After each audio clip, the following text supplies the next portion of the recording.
여러분들 건강 유의하시고 다 강건하시길 바랍니다. 계절에 대해서 사람들에 따라 약간의 차이가 있긴 하지만은 공통적인 느낌이 있습니다. 봄은 새싹이 돋아나고 만물이 소생하는 계절이기 때문에 사람들에게 희망을 주는 그런 계절이라 할 수 있습니다. 여름은 강렬한 태양, 무성하게 자라는 수목들을 바라보면서 열정을 느끼는 그런 계절이라 하겠습니다. 가을은 아름다운 단풍이 물들고 그리고 오곡이 물을 익어가는 아름다운 계절이지요. 커피 한 잔을 생각하게 하는 낭만적인 계절입니다.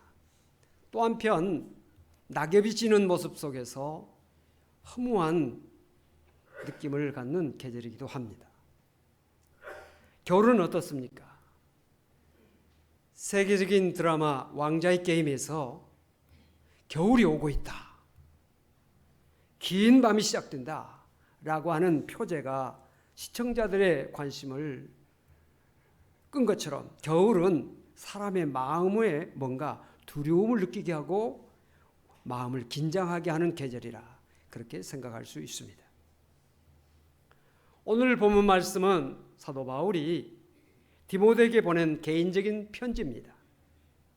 바울은 이 편지를 로마 감옥에서 썼습니다. 바울은 예수 그리스도를 전하다가 유대인들에게 고소를 당하여 로마의 감옥에까지 지금 갇혀 있는 것입니다. 바울은 이미 나이가 늙고 몸도 쇠약해져 있습니다. 더구나 자신이 디모데후서 4장 6절에서 전제와 같이 내가 벌써 부어지고 나의 떠날 시각이 가까웠도다 라는 말을 했는데, 이미 바울은 이 감옥에서 사형 언도를 받았거나 아니면 사형 언도가 불가피한 상황에 있었다는 것을 알게 합니다. 그는 죽음을 목전에 두고 있다는 것이죠. 사람이 죽음을 앞두고 가장 먼저 생각나는 것이 무엇일까요? 돈일까요? 명예일까요? 권세일까요? 바울에게 있어서는 죽음을 앞두고 생각나는 것이 사랑하는 사람이었습니다. 바울은 결혼을 하지 않았기 때문에 가족이 없습니다. 그러나 믿음 안에서 디모데라고 하는 사람을 아들 삼아서 아들처럼 여겼고, 어려서 아버지를 잃은 이 디모데는 사도 바울을 아버지처럼 여기고 살았던 것을 우리가 추측할 수 있습니다. 바울은 자기 죽음이 얼마 남지 않는 이 상황에서 사랑하는 아들, 믿음의 아들 디모데에게 편지를 쓰고 있습니다. 그 편지에 디모데 후서 두 번째 보낸 서신 가운데 오늘 본문 4장 보면 첫 절에 보면 너는 어서 속히 내게로 오라. 21절에는 겨울 전에 어서 오라. 이렇게 말하고 있습니다. 바울은 차가운 감옥에서 죽음을 눈앞에 두고 있는 가운데서 사랑하는 믿음의 아들 디모데가 자기 곁에 와주기를 간절히 소망하고 있는 것입니다. 나이 드신 분들은 자녀가 자기 곁에 늘 와 있기를 바라는 마음이 있지요. 디모데는 지금 에베소에서 목회를 하고 있습니다. 그런데 겨울이 되면 에베소에서 로마로 가는 바닷길에 태풍이 많이 일어나기 때문에 항해하기가 매우 어렵습니다. 사도행전 27장을 보면 사도 바울이 죄수의 몸으로 로마로 압송되는데 겨울에 항해를 하게 됩니다. 바울은 겨울에 가는 것이 위험하다라고 말했지만 선장이나 다른 사람들은 그의 말을 듣지 않지요. 그래서 항해를 강행하다가 유라굴로라고 하는 광풍을 만나서 배가 파산하고 겨우 멜리데라고 하는 섬에 구조되었던 것을 사도행전 27장에서 보는데, 바울은 이런 경험이 있기 때문에 겨울에 오기 전에 오라 이렇게 말하고 있습니다. 속히 보고 싶다고 하는 여기에 말씀을 보면 어서라고 하는 말이 2번 되죠. 어서 오라. 어서 속히 오라. 빨리 보고 싶다고 하는 것도 있고요. 또 겨울에 항해하다가 큰 어려움을 당할 수 있으니 사랑하는 믿음의 아들 디모데의 안전을 위한 따뜻한 마음이 이 말 속에 담겨져 있다 생각할 수 있습니다. 또한 겨울 전에 오라고 하는 말은 기회가 오기 전에, 지나가기 전에 오라는 것이죠. 인생은 곧 기회라고 하는 말이 있습니다. 전도서 3장을 보면 만사에 기한이 있음을 말씀하고 있죠. 기회는 항상 있는 것이 아닙니다. 인생의 기회가 3번 온다고 하는 말이 있는데 이 말은 어느 누구에게도 최소한의 기회가 주어진다고 하는 말을 뜻하는 것입니다. 기회는 2가지 특징이 있습니다. 첫 번째 특징은 내 눈앞에 있을 때 붙잡아야지 뒤돌아서면 절대 잡을 수 없다고 하는 것이고요. 2번째 특징은 기회의 이름표는 가슴이 아니라 등 뒤에 붙어 있다는 것입니다. 다시 말하면 내 눈앞에 있을 때는 알아보기가 어렵고 등 돌려 가버리는 순간 그것이 기회였음을 알게 된다는 것입니다. 고린도후서 6장 2절에 지금은 은혜 받을 만한 때요 보라 지금은 구원의 날이다 라는 말씀이 있습니다. 오늘 이 시간 지금 이것이 우리 인생의 가장 중요한 순간이라는 사실을 우리는 분명히 알고 이 순간을 소중하게 여길 수 있는 지혜가 우리 모두에게 있기를 바랍니다. 디모데는 바울에게서 편지를 이렇게 받았고 바울은 이 디모데에게 3가지 부탁을 하고 있습니다. 첫째는 외투를 가져오라 라는 부탁입니다.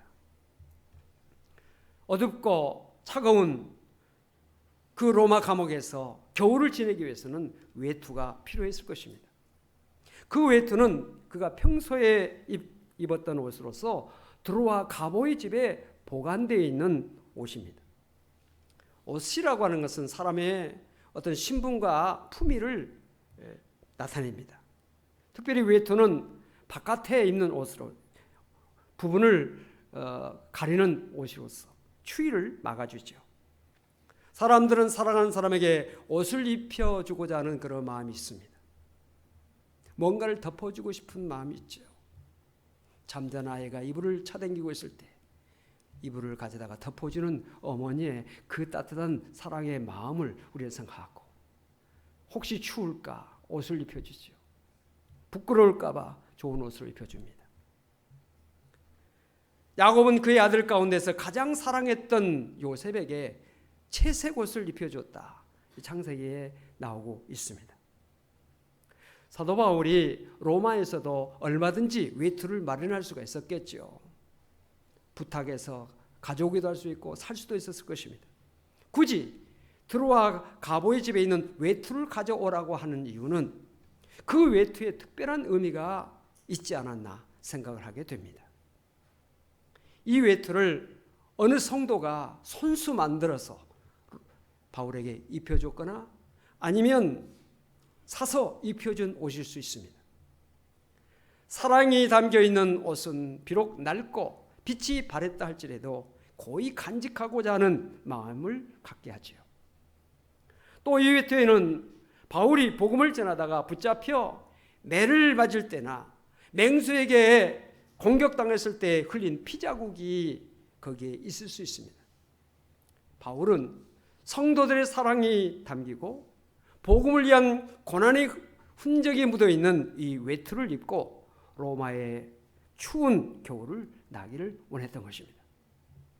여러분의 옷장에도 특별한 의미를 가진 옷이 간직되어 있지는 않습니까? 사랑을 간직한, 추억을 간직한 그런 옷이 있을 수 있습니다. 바울은 이 옷을 입으면서 교인들의 사랑과 복음 전파를 위해서 쏟았던 아름다운 열정을 기억하면서 성도를 위해, 교회를 위해, 복음 전파를 위해 남은 생애를 기도하며 살기를 원했을 것이다. 이렇게 생각할 수가 있습니다.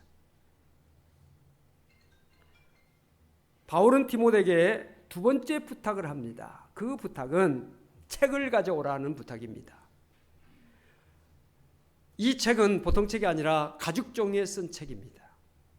쉽게 찢어지거나 훼손되지 않는, 그리고 그렇기 때문에 소중한 내용을 거기에 기록하거나 오래 간직하고 또는 오래 읽을 수 있는 책을 거기에 기록을 하는 것이죠. 아마 예수님의 말씀과 교훈을 적은 그런 성경책일 것이다, 이렇게 생각하게 됩니다. 바울의 일생을 보면 예수님의 말씀과 생애를 늘 사모하면서 살았기 때문에 이 책은 아마 예수님의 말씀과 교훈을 담은 책일 것이다, 성경책일 것이다, 이렇게 분명하게 우리는 생각할 수가 있습니다. 성경은 우리를 구원의 길로 인도할 뿐만 아니라 천국 백성으로서 살아야 할 그런 지혜를 얻게 하는 책이 성경책입니다. 여러분, 감옥에서 예수를 만났다고 하는 간증들을 여러분들 많이 들으셨을 것입니다. 5.16 이후에 국가재건 최고위 박정희 의장, 비서실장 및 특별보좌관을 역임했던 이인수 육군 대령, 그에 대한 간증을 혹시 여러분들이 들어보신 적이 계실 것입니다.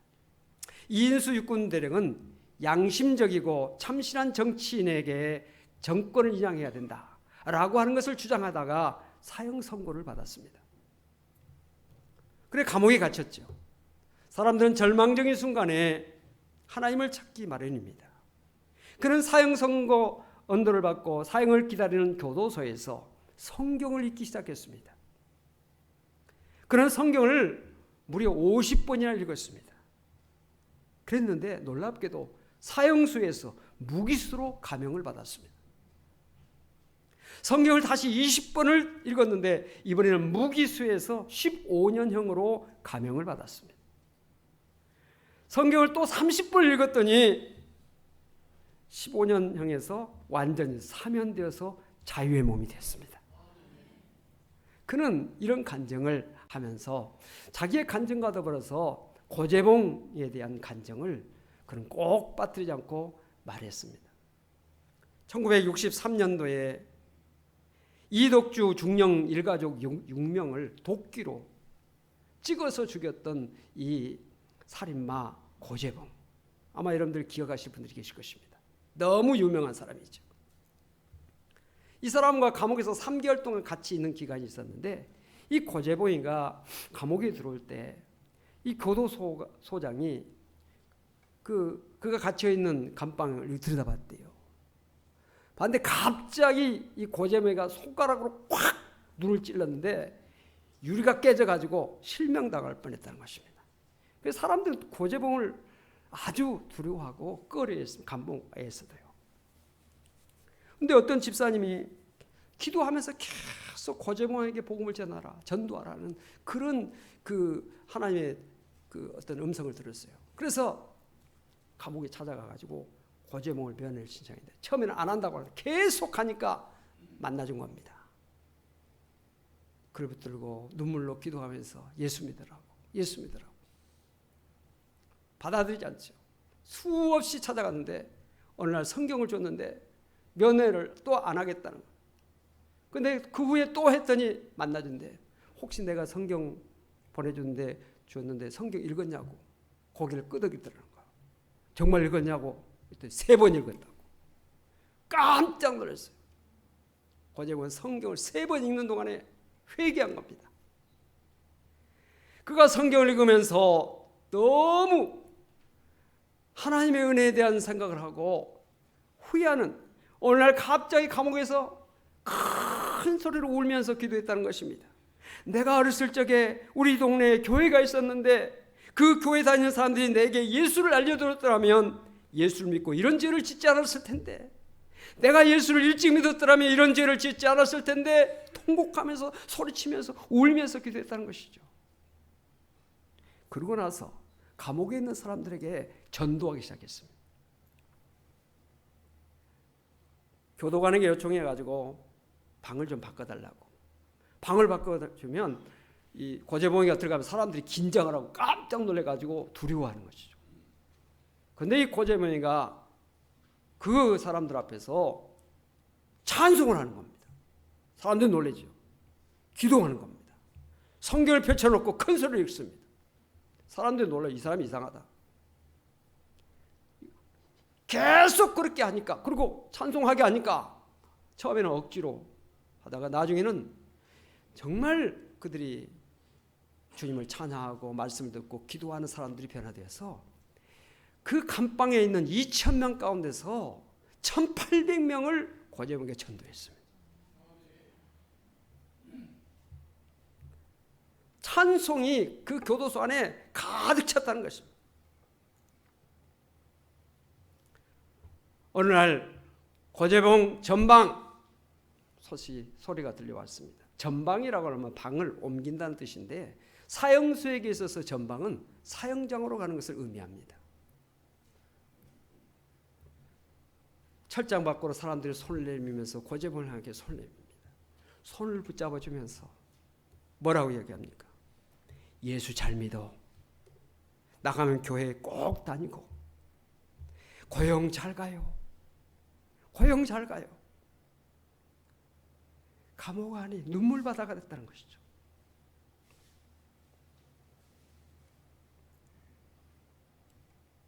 그는 이인수 대령에게 사형장으로 가면서 부탁을 한 말이 있습니다. 내가 1,800명 전도했는데 200명 남았으니 당신이 꼭 좀 전도 좀 해주시오. 그 부탁을 하고 사형장으로 갔다는 것입니다. 여러분, 힘들고 어려울수록 성경을 가까이 하고 주님을 가까이 하고 은혜를 사모하면서 나가면 반드시 큰 은혜와 복을 주신다는 사실을 믿으시기 바랍니다. 하나님은 사모하는 자에게 좋은 것을 주시니, 성경은 정말 하나님의 귀한 축복의 말씀이니 성경을 늘 가까이 하고 읽는 성도가 되시기를 바랍니다. 바울이 디모데에게 세 번째 부탁한 것은 마가를 데려오라라는 부탁입니다. 마가가 도대체 누굽니까? 마가는 바울이 제1차 전도 여행을 하면서 바나바와 함께 전도 여행을 하면서 같이 데리고 갔던 사람이 마가입니다. 그 마가는 부잣집 아들이에요. 고생을 해보지 않았습니다. 그런데 전도여행 다니면서 너무 많은 힘들고 고생스럽고 기후가 맞지 않고 음식이 맞지 않고 얼마나 힘들었겠습니까? 중도에 집에 돌아가겠다. 그래가지고 집으로 돌아간 겁니다.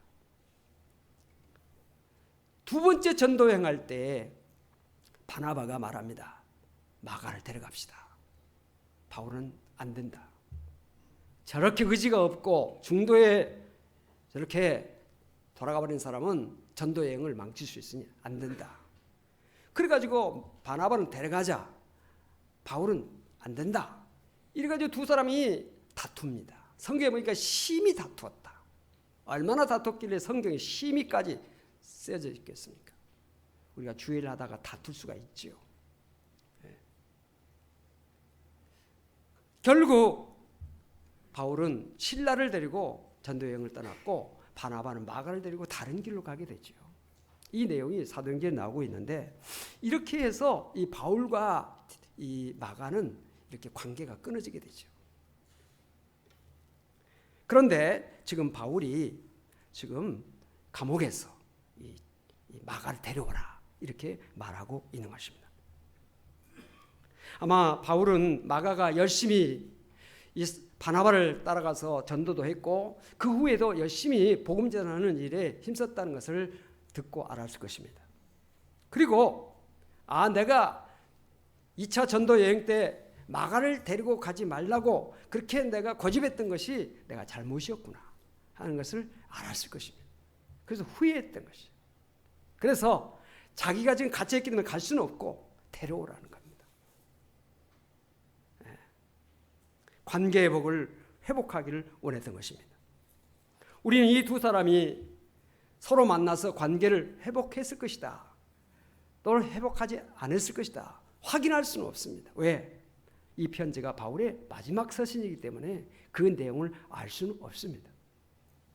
그러나 만약에 만났다고 한다면 서로가 잘못을 고백하고 용서를 구하며 껴안는 순간, 정말 아름답고 감격적인 그런 순간이 되었을 것입니다. 혹 만나지 못했다 할지라도 마가가 바울이 이러한 내용을 디모데에게 부탁했다고 하는 내용을 듣고 마음의 평안을 갖게 됐을 것입니다. 사람이 세상을 살아가면서 가슴 뭉클한 순간이 많이 있겠지만 미워하던 두 사람이 서로 만나 내가 잘못했으니 용서해달라고 손을 내밀고 상대방도 그 용서를 받아들여서 손을 내밀어 같이 손을 잡고 함께 포옹하고 눈물 흘리는 순간처럼 아름답고 감격적인 순간은 없을 것입니다. 창세기 33장을 보면 에서와 야곱의 형제가 화해하는 모습을 보여주고 있습니다. 에서와 야곱은 쌍둥이였죠. 에서가 형이고 야곱은 동생입니다. 동생 야곱은 간계를 써서 형 에서의 장자의 축복을 가로챕니다. 화가 난 이 에서는 야곱을 미워하고 더 나가서 야곱을 죽이려고 합니다. 야곱은 도망을 가지요. 20년 동안 타향에서 타향살이를 하고 이제 20년쯤 지나갔으니 형이 노여움을 풀 수가 있지 않겠나. 이래가지고 고향으로 돌아옵니다. 야곱이 돌아온다는 소식을 듣고 에서가 장정 400명을 거느리고 야곱에게 나아갑니다. 이것을 알게 된 이 야곱은 심히 두렵고 심히 답답하다. 성경에 보니까 두렵고 답답했다. 심히 이런 말씀이 나옵니다. 형을 만나게 되는 이 야곱, 전날 밤을 새워 하나님 앞에 기도합니다. 야복강가에서 밤새도록 기도합니다. 기도하는 다음에 야곱이 어떻게 합니까? 좋은 예물을 준비합니다. 자기 짐승들 가운데 가장 좋은 것들로 골라가지고 예물을 만들어서 앞서서 형에게 보냅니다. 그리고 모든 가족들 맨 앞에 서서 야곱이 나아갑니다. 나아가면서 어떻게 합니까? 형 에서 앞에서 7번 땅에 굽혀서 절을 합니다. 그건 뭘 말합니까? 7은 완전수지요. 내가 정말 잘못했습니다. 내가 잘못했습니다. 내가 잘못했습니다. 나는 죄를 지었습니다. 7번 엎드려서 절을 합니다.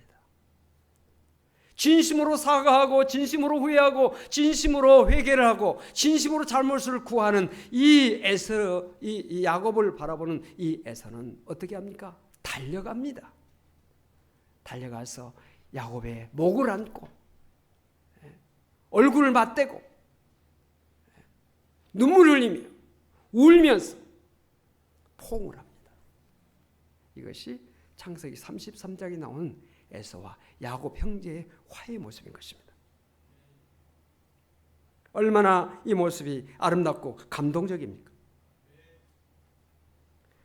세계적인 영성학자 헨리 나우엔이 교통사고로 죽음의 경계까지 갔다가 기적적으로 회복합니다.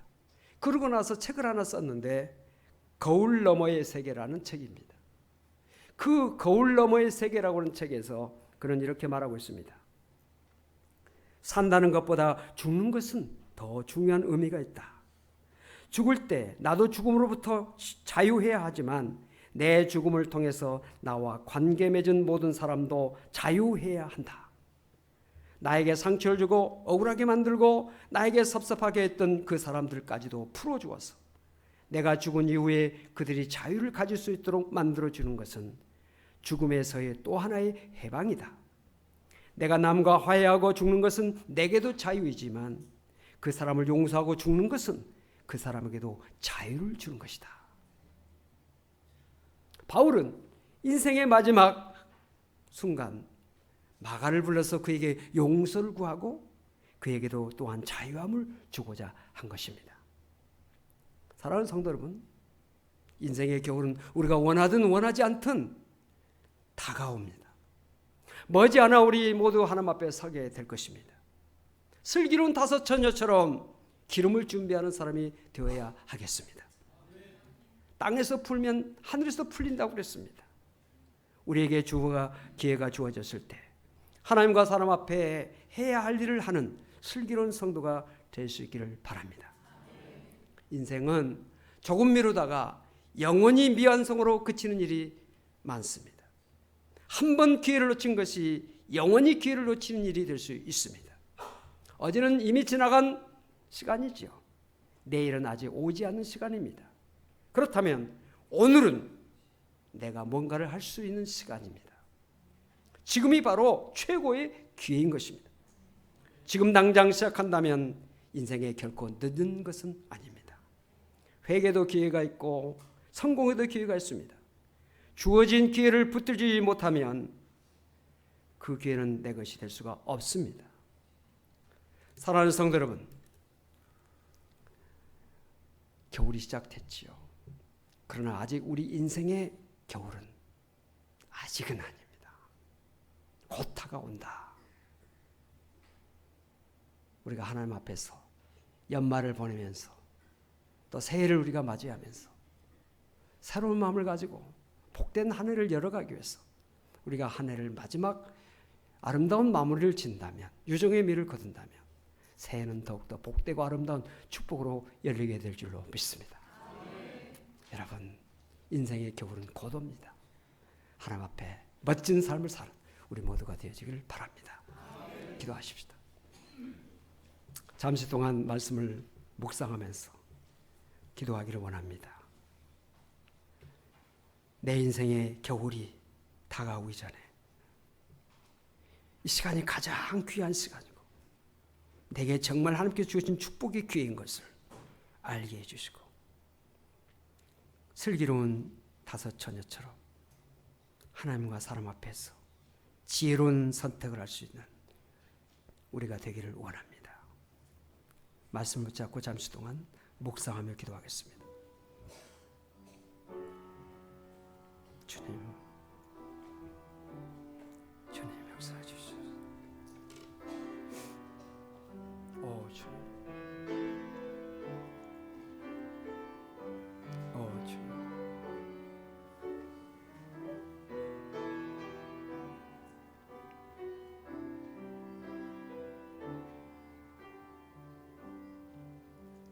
주님, 와 주여.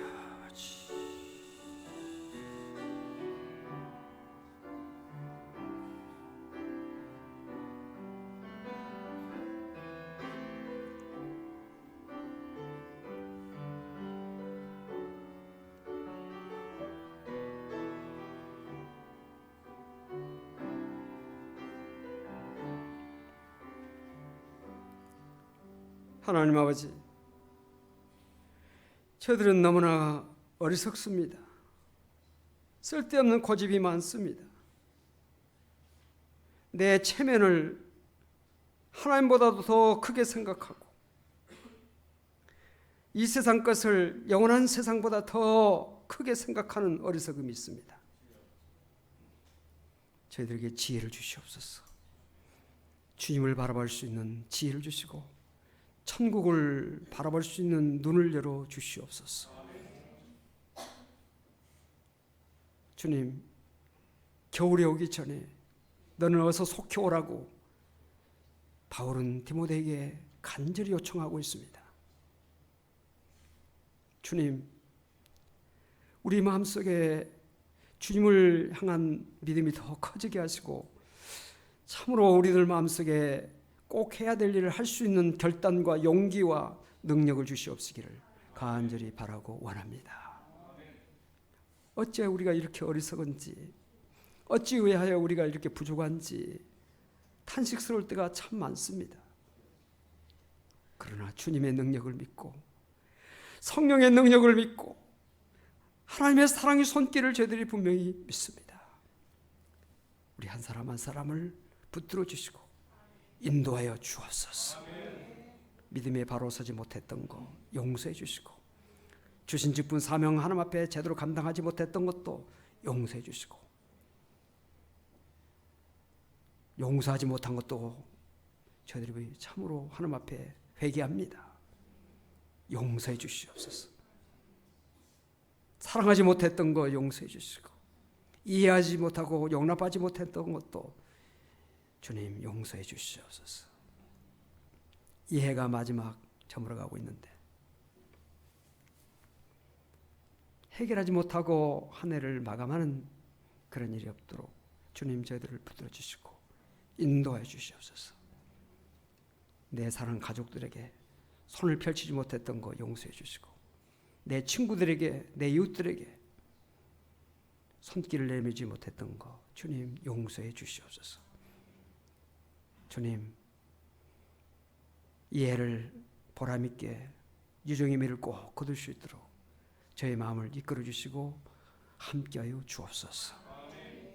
새해는 새로운 마음으로, 새로운 결단으로 새로운 인생을 펼쳐나갈 수 있도록 주님 저희들을 준비시켜 주시고 저희들을 이끌어 주시옵소서. 우리 교회가 더욱더 새로워지게 하시고 우리 모든 성도들 어린아이를 시작해서 노인 장애인까지 한 사람 한 사람을 친히 붙들어 주시고 인도하여 주옵소서. 우리로 말미암아 내 주변 사람들이 더 복되고 행복하게 하시고 우리 교회로 말미암아 이 지역이 복을 받게 하여 주시고 한국 교회로 인하여 우리 대한민국이 복을 받는 놀라운 역사를 허락하여 주옵소서. 감사드리며 예수 그리스도로 간절히 기도하옵나이다. 아멘.